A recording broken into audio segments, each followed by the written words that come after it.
Acceptable that we've been doing what we've been doing in the first quarter. The rest of the game, we're a good football team, but for one quarter, we can't seem to get out of our own way. Balls snapped over quarterbacks' heads. Kids running the wrong pattern or not running a pattern. Running backs running the same wrong way, missed blocks. And then as soon as the first quarter's over, it's like the sky opens up. The sun comes out, and we seem to find ourselves. But we really struggled in the first quarter again, and that killed us. What happened on the snap? Obviously, that was huge. And did it just go over his head? The punt? Yeah. The punt was just a snap over the head. And that's a result of we have a kid in there that's a new snapper. Declan was our long snapper.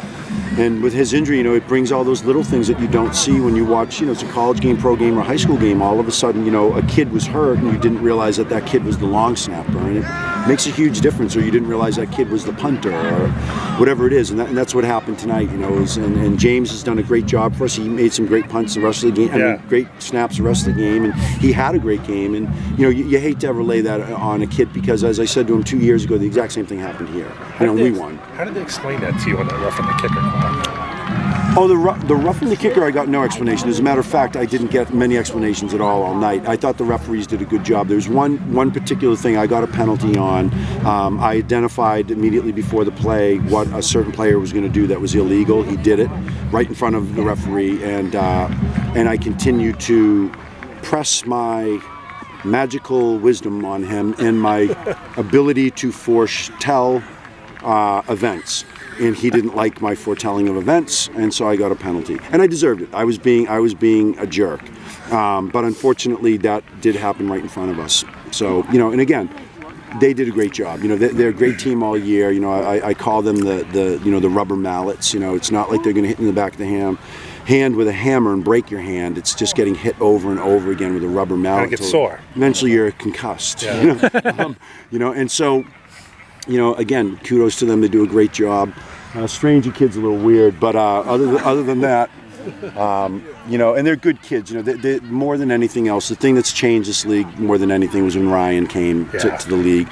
Ryan's brought this style of football, really good defense. Just you got a game. No matter what, you get a game each time. And I'm just glad. I'm glad our guys came back tonight, but it was disappointing. That take away that first quarter. And, Can you take anything Thanks, Jimmy. Appreciate it. From that, the way you guys come back and, with the focus on practice obviously is going to be, guys, slow starts. Coop, I don't know, because this has been 2 weeks of doing this, of talking about how slow starts are killing us. I have this thing that I say all the time to the kids, and I think they're sick of it, and as a matter of fact, I'm sick of it. But it's just, Marblehead versus Marblehead.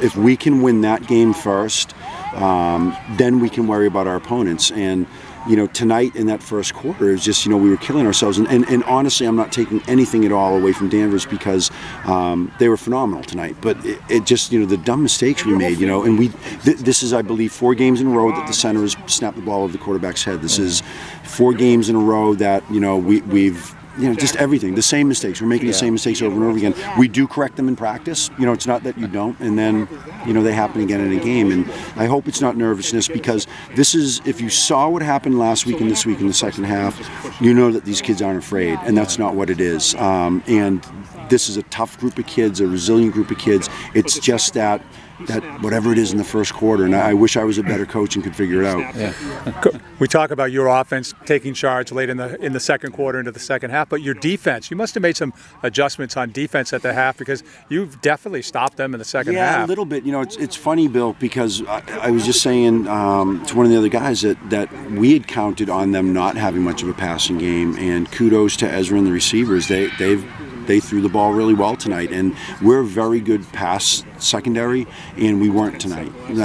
So, there again is sort of that, Marblehead, Marblehead won, Marblehead nothing, and then Danvers won, Marblehead nothing, in the passing game. And that's, if we had just done a better job there, but then again, credit to them, that's something they obviously worked on all week and executed perfectly.